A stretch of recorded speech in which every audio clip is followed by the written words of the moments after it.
अगर आप भी चाहते हैं दंगल म्यूजिक का ऑडियो वीडियो सबसे पहले आप तक पहुंचे तो रेड कलर के बटन को दबा के चैनल को सब्सक्राइब करें और साथ में बेल आइकन को दबाना ना भूलें।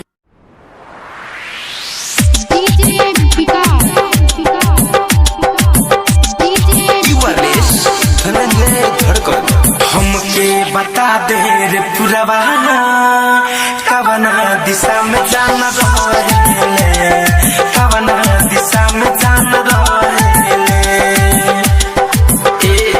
हमके बता दे रे पुरवा कवना दिशा में जाना रहे, कवना दिशा में जाना रहे।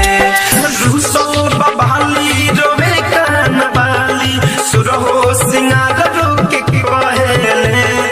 हमके बता दे रे पुरवा कवना दिशा में जाना रहे, कवना दिशा में जाना रहे। दंगल म्यूजिक presents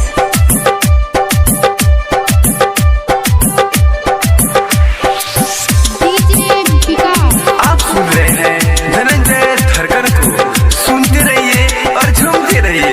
लागे ना मोर जिया कैसन बादे पिया सर से सरक जाता शादी हो, शादी हो, शादी हो। लागे ना मोर जिया कैसन बादे पिया सर से सरक जाता शादी हो, शादी हो। सूती से जिया गोरे लसरिया अखिया से कजरा बहेले। हमके बता दे रे पुरवा कवना दिशा में जाना रहे, कवना दिशा में जाना रहे।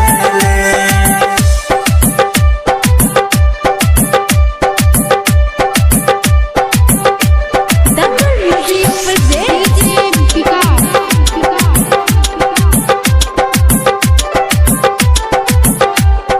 कवन कसुर पैनी सैया से दूर भैनी देखला महनवा